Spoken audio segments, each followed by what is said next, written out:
ಇವತ್ತು ಒಂದು ಪ್ರತಿಗೋಷ್ಠಿಯನ್ನು ಕರೆದಿದ್ದೀವಿ. ಸೋಮವಾರ ಕರೇಸಂದ್ರದ ಒಂದು ಕಾರ್ಯಕ್ರಮದಲ್ಲಿ ಜಿಲ್ಲಾ ಪಂಚಾಯತಿ ಮಾಜಿ ಅಧ್ಯಕ್ಷ ಆಗಿರ್ತಕ್ಕಂಥ ಮುನೇಗೌಡರು ನಮ್ಮ ನಾಯಕರ ಬಗ್ಗೆ, ನಮ್ಮ ಬಗ್ಗೆ ಈ ನಾಯಕವಾಗಿ ಮಾತಾಡಿದ್ದಾರೆ. ತಮ್ಮೆಲ್ಲರಿಗೂ ಗೊತ್ತಿದೆ, 13ರಿಂದ 23ವರೆಗೂ ಏನಾಗ ಅಭಿವೃದ್ಧಿ ಕೆಲಸ ಆಗಿದೆ ಅಂತಕ್ಕಂಥದ್ದು ಇಡೀ ರಾಜ್ಯಕ್ಕೆ ಮತ್ತು ನಮ್ಮ ಚಿಕ್ಕಬಳ್ಳಾಪುರ ಜನಕ್ಕೆ ತಮಗೂ ಎಲ್ಲರಿಗೂ ಗೊತ್ತಿರ್ತಕ್ಕಂಥದ್ದು. ಇವತ್ತು ನಮ್ಮ ನಾಯಕರು 70 ವರ್ಷದಾಗೆ ಆಗದೆ ಇರ್ತಕ್ಕಂಥ ಅಭಿವೃದ್ಧಿ ಕೇವಲ 10 ವರ್ಷದಾಗ ಮಾಡಿದ್ದಾರೆ. ಇವತ್ತು ಮುಖ್ಯವಾಗಿ ರೈತರಿಗೆ ನಮಗೆ ನೀರಾವರಿ ಬೇಕಾಗಿತ್ತು. ಬೆಂಗಳೂರು ನೀರನ್ನು ಶುದ್ಧೀಕರಣ ಮಾಡಿ ಕೆರೆಗೆ ತುಂಬಿಸ್ತಕ್ಕಂಥ ಯೋಜನೆಯನ್ನು ಮಾಡಿದ್ದಾರೆ. ಅದ್ರ ಜೊತೆಗೆ ಮೆಡಿಕಲ್ ಕಾಲೇಜನ್ನು ತಂದರು. ಅವ್ರು ರಾಜೀನಾಮೆಯನ್ನು ಕೊಟ್ಟು ಮೆಡಿಕಲ್ ಕಾಲೇಜನ್ನು ತಂದರು.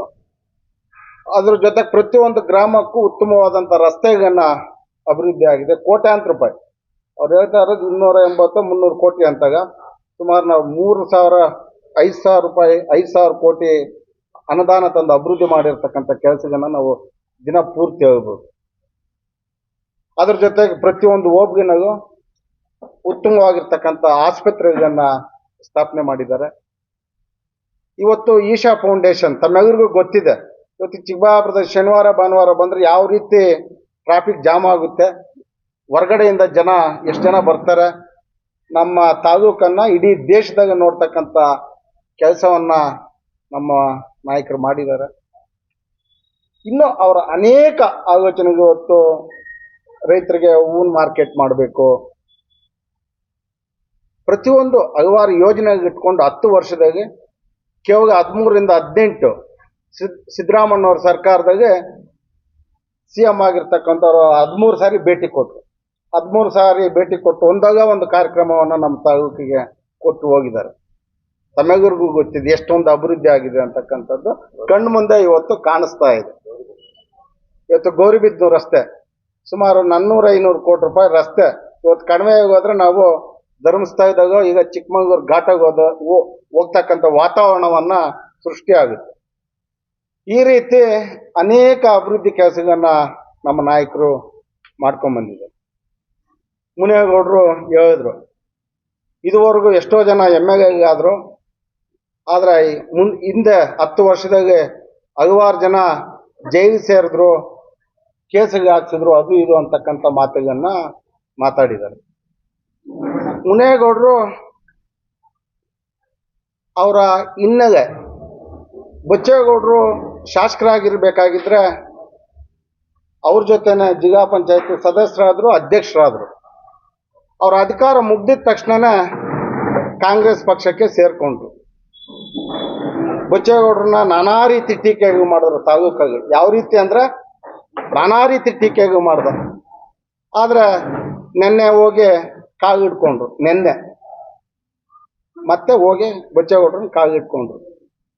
ಆ ರೀತಿ ಕಾಂಗ್ರೆಸ್ ಪಕ್ಷಕ್ಕೆ ಬಂದು ಆಮೇಲೆ ನಮಗೆ 23ರಲ್ಲಿ ನಮ್ಮ ಹತ್ರ ಬಂದು ನಾನು BJPಗೆ ಸೇರ್ತೀನಿ, ನನಗೇನು ಅಧಿಕಾರ ಬೇಡ, ನಮ್ಮ ಡಾಕ್ಟ್ರ್ ಸಿಕ್ಕೋದಿಲ್ಲ, ಇಷ್ಟೊಂದು ಅಭಿವೃದ್ಧಿ ಮಾಡಿದ್ದಾರೆ, ಅವ್ರ ಜೊತೆ ನಾವು ಓಡಾಡ್ಕೊಂಡಿರ್ತೀವಿ, ನನಗೆ ಅಧಿಕಾರನೇ ಬೇಡ, ನಾನು ಬೆಂಗಳೂರಾಗ ಯಾವುದನ್ನು ಕಾರ್ಪೊರೇಟ್ ಕೊಟ್ಟರೆ ಸಾಕು ಅಂತಕ್ಕಂಥ ಮುನ್ವೆಯನ್ನು ಇಟ್ಕೊಂಡು ನಮ್ಮ ನಾಯಕರು ಸೇರಿಸ್ಕೊಂಡಾಗ ನನ್ನ ವಿಚಾರಿಸಿದ್ರು, ಏನು ಕೃಷ್ಣಮೂರ್ತಿ ಸೇರಿಸ್ಕೊಳೋದು ಅಂತ.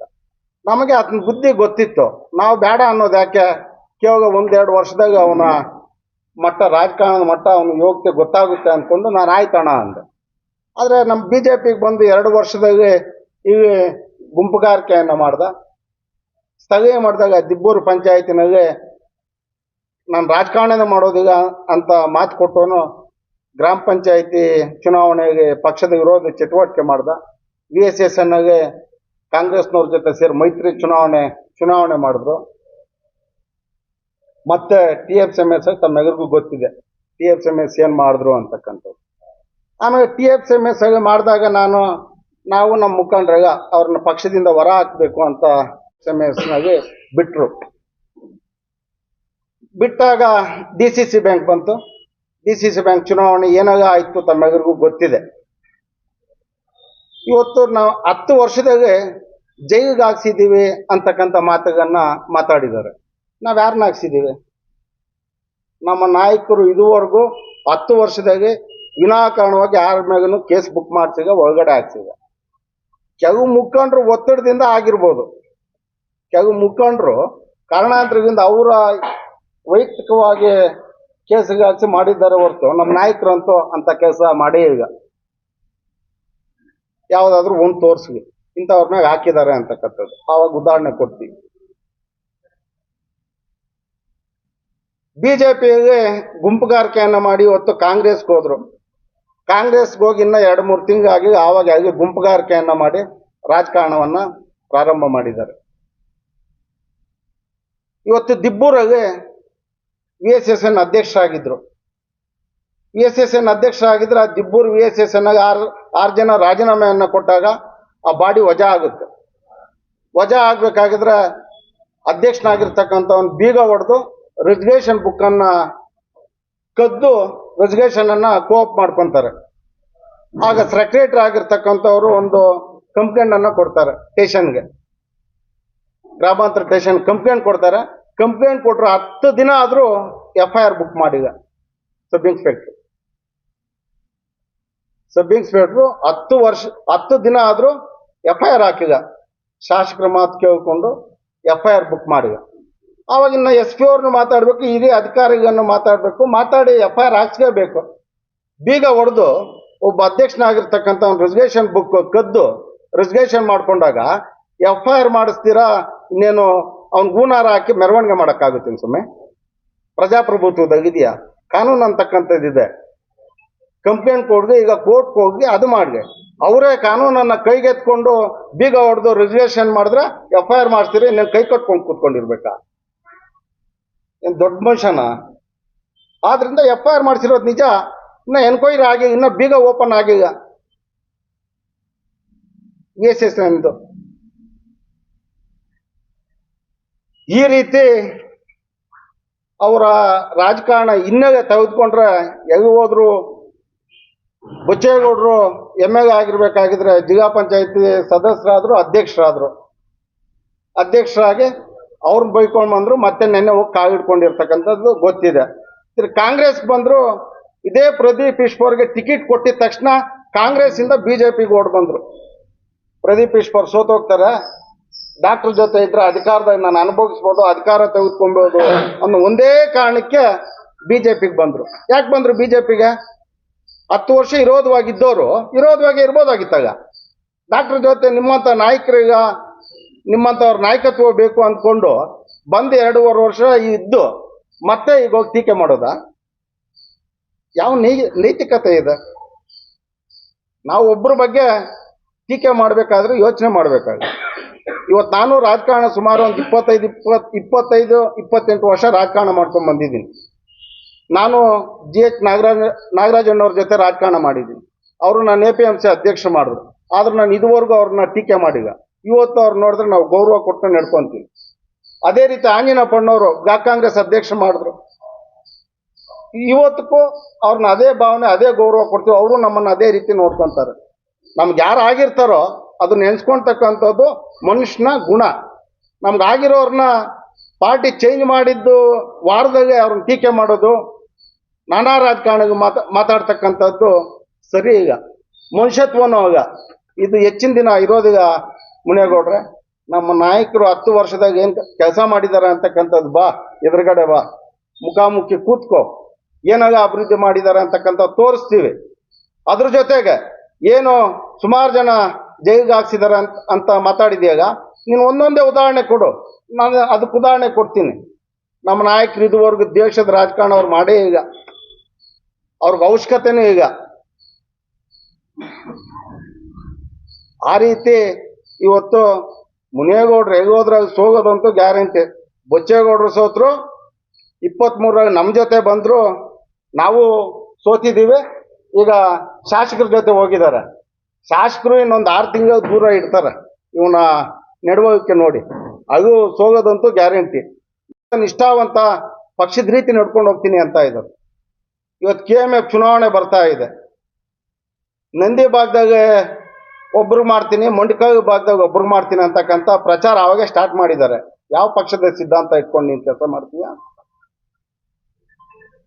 ಆದ್ರಿಂದ ರಾಜಕಾರಣ ಶಾಶ್ವತವಾಗಿರೋದೀಗ ನಾವೇನು ಮಾತಾಡ್ತೀವೋ ಜನ ನೋಡ್ತಾ ಇರ್ತಾರೆ. ನಾವು ಇಂದು ಮುಂದೆ ನೋಡಿ ಮಾತಾಡ್ತಕ್ಕಂಥದ್ದು, ಒಬ್ರು ಟೀಕೆ ಮಾಡ್ತಕ್ಕಂಥದ್ದು ಕಲಿಬೇಕಾಗುತ್ತೆ. ನೀನು ಮಾತಾಡಿದೀಯ, ಇವತ್ತು ನೀನು ಫೇಸ್ಬುಕ್ಕಲ್ಲಿ ನೋಡ್ಬೋದು ಎಷ್ಟು ಜನ ಎಷ್ಟು ಕಾಮೆಂಟ್ ಮಾಡಿದ್ದಾರೆ ಏನು ಅಂತಕ್ಕಂಥದ್ದು ಅರ್ಥಕೋ. ಆದ್ರಿಂದ ಇನ್ನು ಮುಂದೆ ಮಾತಾಡ್ತಕ್ಕಂಥದ್ದು ನೋಡಿ ಮಾತಾಡಬೇಕು. ಈ ರೀತಿ ಮಾತಾಡಿದ್ರೆ ಚೆನ್ನಾಗಿರೋದಿಲ್ಲ ಅಂತ ಈ ಮೂಲಕ ನಾವು ಅವ್ರಿಗೆ ಎಚ್ಚರಿಕೆಯನ್ನು ಸಹ ಕೊಡೋದಕ್ಕೆ ನಾನು ಬಯಸ್ತೀನಿ. ಒಂದು 30 ದಿನ, ಒಂದು 30 days ಬ್ಯಾಕ್ ಹಿರೇನಾಗಬೇಕಿದ್ದು ಡೈರಿ ಸೂಪರ್ ಶೀಟ್ ಮಾಡಿಸಿದ್ದಾರೆ. ಸಂಬಂಧ ಈಗ ಇದೇ ಬೇರೆ ವಿಚಾರ, ಹಿರೇನಾಗಬೇಕಿದೆ ಬೇರೆ ವಿಚಾರ. ಈ ಮಾಡುವ ಅಭಿವೃದ್ಧಿ ಎಲ್ರಿಗೂ ತಾಲೂಕಿನಾಥ ರಾಜ್ಯಾದ್ಯಂತ ಎಲ್ಲ ಗೊತ್ತಿರೋ ವಿಷಯ. ಒಂದು ಈ ಮುನೇಗೌಡರ ಬಗ್ಗೆ ಹೇಳ್ಬೇಕಂತ ಹೇಳಿದ್ರೆ, ನಾವು ಅವರು ಒಂದು ಪಕ್ಷದಲ್ಲಿ ಕೆಲಸ ಮಾಡಿದಂಥವ್ರು, ಅವ್ರಿಗಿಂತ ನಾವು ಹಿರಿಯರು. ಆದ್ರೂ ನಾವಿದ್ದಂಗೆ ನಾವು ಪಕ್ಷಕ್ಕೆ ಬಂದು ನಮ್ಮ ಪಕ್ಷದಲ್ಲಿ ಬೆಳೆದು ಅವ್ರ ಜಿಲ್ಲಾ ಪಂಚಾಯತ್ ಸದಸ್ಯರಾಗಬೇಕಾದ್ರೆ ನಾನು ಮತ್ತೆ ಇನ್ನೊಬ್ಬ ಮುಖಂಡರು ಅದರ ಉದ್ದೇಶಪೂರ್ವಕವಾಗಿ ಒಂದು ರಾಜಕಾರಣ ಮಾಡಿದ್ವಿ. ಓಪನ್ ಆಗಿ ಹೇಳ್ಬಿಟ್ಟು ಕೆ ವಿ ನಾಗರಾಜ್ ಅವ್ರು ನಾವೆಲ್ಲ ಸೇರಿ ಒಂದು ಟಿಕೆಟ್ ಕೊಡಿಸ್ಬಿಟ್ಟು ಅಲ್ಲಿ ಕೆಲವ್ರು ಬೇಡ ಅಂತ ಹೇಳಿದ್ರು. ಇದೇ ಕೆಲವರೆಲ್ಲ ನಾವು ಸರಿಲ್ಲ ಬೇಡ ಅಂತ ಹೇಳಿದ್ರು. ನಾವು ಉದ್ದೇಶ ಕೊಡ್ತಿದ್ವಿ. ಶ್ರಮಿಸಿ ಅವ್ರ ಜಿಲ್ಲಾ ಪಂಚಾಯತ್ ಮೆಂಬರು ಮಾಡಿದ್ವಿ. ಆಗಿದ್ದವ್ರು ಬಚ್ಚೇಗೌಡರು ಇವರಿಬ್ಬರು ನಮ್ಮ ಮುಖಂಡರು ಇದ್ದಂತ ಬಗ್ಗೆ ಒಂದು ಇದರಲ್ಲಿ ಇಬ್ಬರು JDS ಇಂದ ಇದ್ದವ್ರು ಇಬ್ಬರು. ಅಂತ ಒಂದು ಪರಿಸ್ಥಿತಿಯಲ್ಲಿ ಮಾನ್ಯ ಬಚ್ಚೇಗೌಡರು ಇದಾಗಿದ್ದಾಗ ಇಬ್ರು ಸೇರಿ ಅವನು ಏನೋ ಒಂದು ಅಧ್ಯಕ್ಷರಾಗಬೇಕಾದ್ರೆ ನಾನು ಒಬ್ಬನೇ ಆಗ್ತೀನಿ ಅಂತ ಹೇಳೋದು ಒಂದು ಮೂರ್ಖತನ. ನಮ್ಮ ಹಿಂದೆ ನಾನು ಅಧ್ಯಕ್ಷರಾಗಿದ್ದೇನೆ, ಅದರಿಂದ ಅನೇಕ ಕೈಗಳಿರ್ತಾವೆ. ಅವ್ರ ಕೈ ಬಲಪಡಿಸಿ ಅಧ್ಯಕ್ಷ ಆದೆ. ಅದೇ ತರ ಅವರು ಕೂಡ ಅದೇ ತರ ಆಗಿದ್ದು. ಅದನ್ನು ಮರೆತು ಬಚ್ಚೇಗೌಡರು ಅದಾದ್ಮೇಲೆ ಬಚ್ಚೇಗೌಡರು ಹೀನಾಯವಾಗಿ ಮಾತುಗಳನ್ನ ಏಕೋಚಿಂದ ಎಲ್ಲ ಬೈದಿದ್ದಾರೆ, ಏಕರು ಮಾತಾಡಿದ್ದಾರೆ. ಇದು ಅವ್ರಿಗೆ ಹೆಚ್ಚು ಶೋಭೆನೂ ಅಲ್ಲ.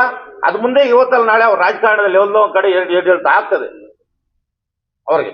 ಅವ್ರ ವ್ಯಕ್ತಿತ್ವನೇ ಅಂತದ್ದು. ಅದಾದ್ಮೇಲೆ ಅಧ್ಯಕ್ಷ ಆದ ತಕ್ಷಣ ಅವ್ನು ಬೈದ್ರು. ಅಲ್ಲಾದ್ಮೇಲೆ ನಮ್ಮ JDS ಅನ್ನ ಇದು ಮಾಡ್ಕೊಂಡು ಆದ್ಮೇಲೆ ಮತ್ತೇನ್ ಮಾಡಿದ್ರು, ಇದು ಮಾಡ್ಕೊಂಡು ಮತ್ತೆ ಕಾಂಗ್ರೆಸ್ಗೆ ಹೋದ್ರು. ಕಾಂಗ್ರೆಸ್ಗೆ ಏನ್ ಮಾಡಿದ್ರಿ ನೀವು? ಅಲ್ಲೇ 2 ಭಾಗ ಮಾಡಿದ್ರಿ.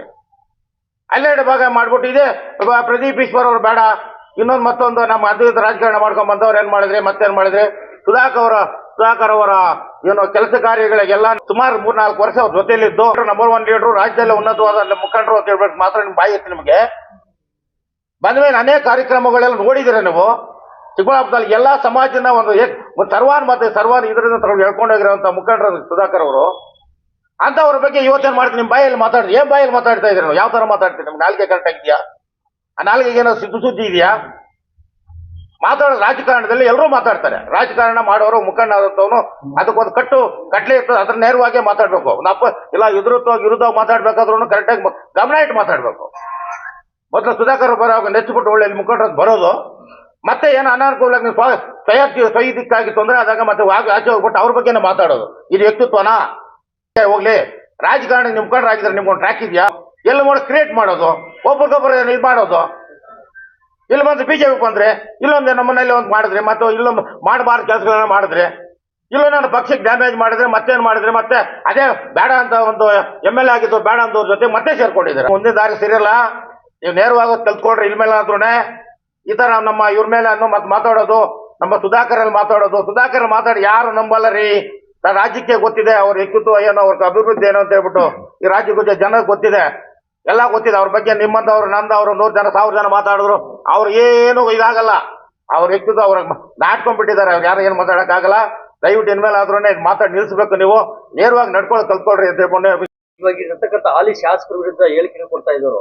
ಇವತ್ತು ಹೋಗಿ ಡಾಕ್ಟರ್ ನಮ್ಮ ಪಕ್ಷದಿಂದ ಬೇರೆ ಏನೋ ಒಂದು ಬೇರೆ ನಮ್ಮ ಪಕ್ಷದಲ್ಲೇ ಪಿತೂರು ಮಾಡಿ ಇವತ್ತು ಏನು ಚುನಾವಣೆಗಳಲ್ಲಿ ತೊಂದರೆ ಮಾಡ್ಬಿಟ್ಟು ಮತ್ತೆ ಅಲ್ಲೋ ಗುಂಪುಗಾರಿಕೆ ಮಾಡಿ ಈ ರೀತಿ ಕೊಡೋದು ತಪ್ಪು ಅಂತ ನಾವು ಹೇಳೋದಷ್ಟೇ.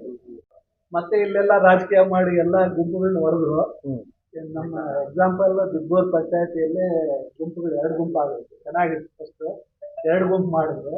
ಆ 2 ಗುಂಪಾಗಿ ಎಲ್ಲ ಲೆವೆಲ್ಗೆ ಹೊರಟೋಯ್ತು. ಇವಾಗ ಅದನ್ನ ಸ್ವಲ್ಪ ಇವಾಗ ಮತ್ತೆ ಅಲ್ಲೋಗಿ ಕಾಂಗ್ರೆಸ್ ಹೋಗಿದ್ದಾರೆ. ಕಾಂಗ್ರೆಸ್ ಅಲ್ಲಿ ಅಲ್ಲಿ 2 ಗುಂಪು ಮಾಡಾಕಿದ್ದಾರೆ ಆಲ್ರೆಡಿ. ಅಲ್ಲಿನೂ ಕೆಡ್ಸಕ್ಕೆ ರೆಡಿ ಇದೆ.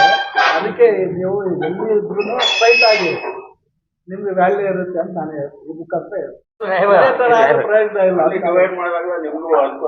ಅಲ್ಲ ಅವರು ಹೋಗ್ಲಿ ಅಲ್ಲಾದ್ರೂ ಸಂಸದರ ಬಗ್ಗೆ ಮಾತಾಡೋದು ನಮ್ಮ ಸಂಸದರ ಬಗ್ಗೆ ಅದು ಹೇಳಿಕೆ ಕೊಡದೇ ಇಲ್ಲ ಅವ್ರ ಬಗ್ಗೆ ಮಾತಾಡೋಂತ ವ್ಯಕ್ತಿನೇ ಅಲ್ಲ ಅವ್ರು. ಮತ್ತೆ ಅಲ್ಲಿ ಹೋಗಿ ಮಾತಾಡೋದು ಚೆನ್ನಾಗಿರಲ್ಲ. ಇವಾಗ ರಮೇಶ್ ಅವರು ಇದ್ರು ಬೋರ್ಡ್ ಅಧ್ಯಕ್ಷ ಮಾಡಿದ್ರು. ಇವತ್ತು ಕೆ ವಿ ನಾಗರಾಜ್ ಅವ್ರನ್ನ 2 ಸಾರಿ ಬೋರ್ಡ್ ಅಧ್ಯಕ್ಷ ಮಾಡಿದ್ದಾರೆ, ನಾವು ತಾಲೂಕ್ ಪಂಚಾಯತ್ ಅಧ್ಯಕ್ಷ ಆಗಿದ್ದಾರೆ. ನಮ್ಮ ಆಳ್ಕೊಂಡ್ರಪ್ಪನವರು TFCMS ಇವರು ಅಧ್ಯಕ್ಷ ಆಗಿದ್ದಾರೆ. ಜೆಡಿಎಸ್ ಬಂದಿರೋ ಅಧ್ಯಕ್ಷ ಈಗ ಮಾಡಿದ್ದಾರೆ. ಕಾಗೇಗೌಡರು ನಮ್ಮ ಸ್ನೇಹಿತರು CID ಬ್ಯಾಂಕ್ ಅಧ್ಯಕ್ಷ ಆಗಿದ್ದಾರೆ. ಪ್ರತಿಯೊಬ್ಬರನ್ನು ಬೆಳೆಸ್ಕೊಂಡು ಬಂದಿದ್ದಾರೆ. ಅವ್ರು ಏನು ಮಾಡಿ ಅವಕಾಶ ಬರುತ್ತೆ, ಟೈಮ್ ಬರ್ಬೇಕು, ಅದಕ್ಕೆ ಟೈಮ್ ಬರುತ್ತೆ ಅಂತ ಹೇಳ್ತಾರೆ. ರಾಜಕಾರಣದಲ್ಲಿ ವೆಯ್ಟ್ ಮಾಡ್ಬೇಕು, ಕಾಯ್ಬೇಕು. ಹಾ ಹೌದು. ಅದು ಗೊತ್ತಿಲ್ಲ. ಈಗ ಒಂದ್ ಕೆಲಸ ಮಾಡಿ, 10 ವರ್ಷದಾಗಿ ಸ್ಟೇಷನ್ ಹತ್ರ ಎಷ್ಟು ಜನ ಇರ್ತಾ ಇದ್ರು, ಈಗ ಸ್ಟೇಷನ್ ಹತ್ರ ಎಷ್ಟು ಜನ ಇದಾರೆ. ಇವತ್ತು ದಿನ ನೋಡಿ 100 ಇಂದ 150 ದಿನ ಪ್ರತಿದಿನ ಸ್ಟೇಷನ್ ಹತ್ರ ಇರ್ತಾರೆ. ಅದೇ 10 ವರ್ಷದಾಗೆ ಸ್ಟೇಷನ್ ಹತ್ರ 10 ಜನ ಇರ್ತಾರೆ. ಆವತ್ತು ಏನೇ ಆದ್ರೂ ಕಾನೂನು ಬದ್ಧವಾಗಿ ಏನಿದೆಯೋ ನಡ್ಕೊಂಡು ಹೋಗ್ರಿ ಅಂತಕ್ಕಂಥ ಸೂಚನೆ ಕೊಡ್ತಾರೆ. ರೈತರಿಗೆ ಇವತ್ತು ನಿಜವಾಗ ಒಂದು ಕಂಪ್ಲೇಂಟ್ ಕೊಟ್ರೆ FIR ಆಗ್ತಾ ಇದೆ. ನ್ಯಾಯ ಈಗ ಇವತ್ತು ಎಷ್ಟು ಕೇಸ್ಗೆ ಆಗಿದೆ ನೋಡಿ ನೀವು ಸ್ಟೇಷನ್ ಅಲ್ಲಿ. ಕಣ್ಣು ಕಾಣಿಸ್ತಾ ಇದೆ. ಈಗ ಇವತ್ತು ನಾವು ಸ್ಟೇಷನ್ಗೆ ಹೋದ್ರೆ 10 ವರ್ಷದಾಗ ಎಷ್ಟು FIR ಆಗಿದೆ, ಈ 2.5 ವರ್ಷದಾಗ ಎಷ್ಟಾಗಿದೆ ಅಂತ ನಮ್ಗೆ ಕಣ್ಣು ಕಾಣಿಸ್ತದೆ. ನಮ್ಮ ಕಣ್ಣು ಕಾಣಿಸುತ್ತೆ. ಹಿಂದೆ ಅಂಕಿ ಅಂಶಕ್ಕೆ ಬೇಕಾದ್ರೆ ಕೊಡ್ತೀವಿ, ನಿಮಗೆ ಅಂಕಿ ಅಂಶಕ್ಕೆ ಬೇಕಾದ್ರೆ ಕೊಡ್ತೀವಿ. ಆತ ನಿಜವಾದ ರಾಜಕಾರಣಿ. ಆಗ ಇವತ್ತು ನಾವು ವೇದಿಕೆ ಮೇಲಿರ್ತಕ್ಕಂಥವ್ರು, ನನ್ನ ವಯಸ್ಸು 50 ವರ್ಷ, ನಾವು ಸುಮಾರು 25-30 ವರ್ಷ ಸ್ನೇಹಿತರಾಡ್ಕೊಂಡು ರಾಜಕಾರಣ ಮಾಡ್ಕೊಂಡ್ ಬಂದಿದ್ವಿ. ಇವತ್ತು ನೋಡಿ ನಾವು ಅನ್ಯೂನ್ಯವಾಗಿದ್ವಿ. ಆತನ ಜೊತೆ ಯಾರಾದ್ರೂ ಒಬ್ರು ಇಬ್ರು 10 ವರ್ಷ ಸ್ನೇಹಿತರು ಆತನ ಜೊತೆ ಇದ್ದಾರಂತ ಒಬ್ರನ್ನ ತೋರಿಸಿ. ಯಾರು 2 ವರ್ಷ 3 ವರ್ಷ ಇರೋದಿಲ್ಲ.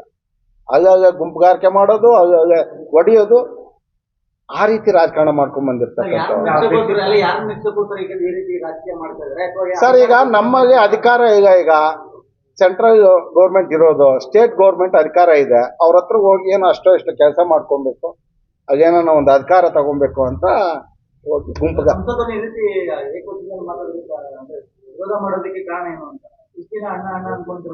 ಅದೇ ತಮಗೆ ಗೊತ್ತಾಗ್ಬೇಕು ಸರ್. ಇಷ್ಟೊತ್ತು ಹೇಳ್ದ್ನಾಗ ಈಗ ಎಮ್ ಎಲ್ ಅವ್ರನ್ನ ಮೆಚ್ಚಿಸ್ಬೇಕಂದ್ರೆ ಡಾಕ್ಟರ್ ಟೀಕೆ ಮಾಡಲೇಬೇಕು. ಆಮೇಲೆ ಟೀಕೆ ಮಾಡ್ಬೇಕಾಗಿದ್ರೆ ಅವತ್ತಾಗ್ರಿ ಒಬ್ಬ ರಾಜಕಾರಣಿ ವಾಸ್ತವಾಂಶ ಟೀಕೆ ಮಾಡಿದ್ರೇನೆ ಬೆಲೆ ಇರ್ತಕ್ಕಂಥದ್ದು. ಇವತ್ತು ಫೇಸ್ಬುಕ್ ನೋಡಿ ಎಷ್ಟು ಜನ ಎಷ್ಟು ನಾನಾ ರೀತಿ ಕಾಮೆಂಟ್ ಮಾಡಿದ್ದಾರೆ. ಈಗ ನಮಗೆ ಗುಂಪುಗಾರಿಕೆ ಈಗ ನಮಗೆ ಗುಂಪುಗಾರಿಕೆ ಮಾಡಿದ್ರು ಬಿಜೆಪಿ, JDS ಗುಂಪುಗಾರಿಕೆ ಮಾಡಿದ್ನು, ಈಗ ಕಾಂಗ್ರೆಸ್ನಾಗ ಗುಂಪುಗಾರಿಕೆ ಮಾಡಿದ್ದೇನೆ. ನಮ್ಮಲ್ಲಿರ್ತಕ್ಕಂಥ ಮುಖಂಡರು ಯಾರೂ ಸಹ ಆ ರೀತಿ ಈಗ ಇವತ್ತು ನಗರಸಭಾ ಸದಸ್ಯರು ತುಂಬಾ ಜನ ಇದ್ದಾರೆ. ಇವತ್ತು ನಗರಸಭೆ ಇದ್ರು ನಮಗೆ ಏನ್ ನಗರಸಭಾ ಸದಸ್ಯರಾಗಿದ್ದಾರೋ ಪ್ರತಿಯೊಬ್ರು ನಮ್ಮ ಜೊತೆನೆ ಇದ್ದು ನಮ್ಮ ಜೊತೆನೆ ಸ್ಪರ್ಧೆ ಮಾಡ್ತಾರೆ. ಅವರು ಸಾಬ್ರ ಎಲ್ಲ ಏನಾದ್ರು ರಾಜಕಾರಣ ಮಾಡ್ಕೊಳ್ಳಿ ಅನ್ನೋದು ಹೋಗ್ಕೊಳ್ಳಿ, ನಮ್ಮ ಮುಖಂಡರ ಬಗ್ಗೆ MP ಅವ್ರ ಬಗ್ಗೆ ನಮ್ಮ ಪಕ್ಷದ ಬಗ್ಗೆ ಅವ್ರು ಏನು ಮಾತಾಡಬಾರ್ದು. ಮಾತಾಡಿದ್ರೆ ನಮ್ಮ ಮುಂದೆ ನಮ್ದು ಏನ್ ಮಾಡ್ಬೇಕು ನಾವು ಮಾಡ್ತೀವಿ. ಮಾತಾಡಿ ರಾಜಕಾರಣ ಮಾಡಪ್ಪ, ಮಾಡ್ಬೇಡ ಅಂತ ಹೇಳಿಲ್ಲ ನೀನು. ಟ್ರ್ಯಾಕ್ ಅಲ್ಲಿ ಹೋಗು, ಟ್ರ್ಯಾಕ್ ಬಿಟ್ಟು ಹೋದ್ರೆ ಆಕ್ಸಿಡೆಂಟ್ ಆಗ್ತೇನೆ ನೀನು. ಗುಂಪುಗಾರಿಕೆ ಅವ್ರ ಮಾತು ಕೇಳ್ಕೊಂಡು ಅವರೇ ಕೆಟ್ಟರು. ಯಾವತ್ತು ಅವನ್ ಕೆಡೋದಾಗ ಇನ್ನೊಬ್ರನ್ನ ಕೆಡ್ಸ್ಬಿಟ್ಟು ಹೋದ. ಅವನ್ ಬಂದಿರೋದ್ರಿಂದಾನೇ ಅವರು ಕೆಟ್ಟಿ ಇವತ್ತು ನೋಡ್ತಾ ಇದ್ರು ಪರಿಸ್ಥಿತಿ ಏನೇನ್ ಆಗ್ತಾ ಇದೆ ಅಂತ. TFCMS ಮೋಸ ಮಾಡಿದ್ರು. ನಮ್ ಜೊತೆಗೆ ಇದ್ದೆ ಡಾಕ್ಟ್ರು, ನಾವು ಇದೇ ಜಾಗದಾಗ 1 ಗಂಟೆವರೆಗೂ ಜೊತೆಗಿದ್ರೆ ಮೋಸ ಮಾಡಿದ್ರು. ನಮ್ಗೆ ಅರಿವಾಯ್ತು ಇಂತಿಂತ ಅವ್ರ ಮಟ್ಟ ಏನು ಅಂತಕ್ಕಂಥದ್ದು. DCC ಬ್ಯಾಂಕ್ ಚುನಾವಣೆಗೆ ನನ್ಗೆ ಯಾರು TFCMS ವಿರೋಧ ಮಾಡಿದ್ರು ಅವ್ರದ್ದು ಓಟ್ ಇದ್ರು ಸಹ ನಾನು ಅವ್ರ ಮತ ಕೇಳಿಲ್ಲ. ನೇರವಾದ ರಾಜಕಾರಣ ಮಾಡಿದ್ವಿ. ಸೋಗೋದು ಗೆಲ್ಲೋದು ಬೇರೆ ಪ್ರಶ್ನೆ. ನಮ್ಗೆ ಯಾರು ವಿರೋಧ ಮಾಡಿದಾರೋ ಅವ್ರನ್ನ ನಾವು ಹೋಗಿ ಓಟ್ ಕೊಡಪ್ಪ ಅಂತ ನಾವು ಅವ್ರ ಮುನಿ ಮಾಡಿದ್ವಿ. ಅದು ನಮ್ಮ ರಾಜಕಾರಣ. ಸರ್ ಇಷ್ಟು ದಿನ ಇದೀಗ ಅವ್ನ್ ಮುನಿಯಾಗೌಡ ಬಂದ್ಮ್ಯಾಗ ಗುಂಪುಗಾರಿಕೆ ಮಾಡ್ದ. ಏನ ಈಗ ಸರ್ ಈಗ ಒಂದೇ ಗುಂಪಿದೆ. ಅವನು ಹೊರಗಡೆ ಹೋದ, ಈಗ ಒಂದೇ ಗುಂಪಿದೆ. ಸರ್ ಗುಂಪುಗಾರಿಕೆಗೆ ಮೊನ್ನೆ 1 ವಾರದಾಗೆ ನಮ್ಮ ನಾಯಕರು ಸಭೆಯನ್ನ ಮಾಡಿದ್ರು. ಸಭೆ ಮಾಡಿ ಮುಖಂಡರು ಮತ್ತು ಮತದಾರನ ಮೀಟಿಂಗ್ ಮಾಡಿ ಮತದಾರರ ಒಂದು ಅಭಿಪ್ರಾಯ ತಗೊಂಡು ಅಭ್ಯರ್ಥಿಯನ್ನ ಘೋಷಣೆ ಮಾಡ್ತೀವಿ ಅಂತಕ್ಕಂಥ ಮಾತನ್ನ ಈಗ ಬೇರೆ ಹೋಗ್ಬೇಕು ನೀವು. ಸುಧಾಕರ್ ಅವರು 25,000 ಸೈಟ್ ನಾವು ಆಲ್ರೆಡಿ ಕೊಟ್ಟಿದ್ದೀವಿ. ಅದು ನಕಲಿ ಹಕ್ಕುಪತ್ರ ನೆಕ್ಲಿಯಾಗ ಜಾಗ ಗುರುತಿಸಿದ್ವಿ, ಗುರುತಿಸಿದ್ವಿ. ಸರ್ಕಾರದಿಂದ ಜಾಗವನ್ನ ಮಂಜೂರಾತಿ ಮಾಡಿಸಿದ್ವಿ. ಅದನ್ನ ಇವರೇ ಕೊಡಬಾರ್ದು ಅಂತ ನಮ್ಮ ಸರ್ಕಾರ ಯಾವಾಗ ಹೋಯ್ತೋ ಅದನ್ನ ಪೆಂಡಿಂಗ್ ಇಟ್ಟು ಇವಾಗ ಆ ಜಾಗದಾಗ ಇವ್ರು ಕೊಡ್ತೀವಿ ಅಂತಕ್ಕಂಥ ಮಾತನ್ನ ಕೊಡ್ತಾ ಇದ್ದಾರೆ. ಇವತ್ತೇನು 15,000 ಕೊಡ್ತೀವಿ ಅಂತ ಇದಾರ, ನಾವು ಸ್ಯಾಂಕ್ಷನ್ ಮಾಡ್ತಿರ್ತಕ್ಕಂಥ ಜಾಗದಾಗ ಅವರು 15,000 ಸೈಟ್ ಕೊಡೋರು. ಅಲ್ಲಿ ಒಬ್ಬ ವ್ಯಕ್ತಿಗೆ ನೀವು ಕೊಡ್ತಿರೋ ಹಕ್ಕುಪತ್ರ ಒಂದು, ಅವ್ರು ಕೊಡೋ ಹಕ್ಕುಪತ್ರ ಒಂದು, ಅದೇ ಜಾಗಕ್ಕೆ ಕೊಡೋದು. ಯಾವ್ದು ಇರುತ್ತೆ? ಅದೇ ಜಾಗಕ್ಕೆ ಪ್ರಶ್ನೆ ಇರೋದು. ಸೈಟ್ ಮಾಡಕ್ಕೆ ಅದೇ ಜಾಗದಲ್ಲಿ ಮತ್ತೆ ಇವ್ರು ವಿತರಣೆ ಮಾಡೋದು.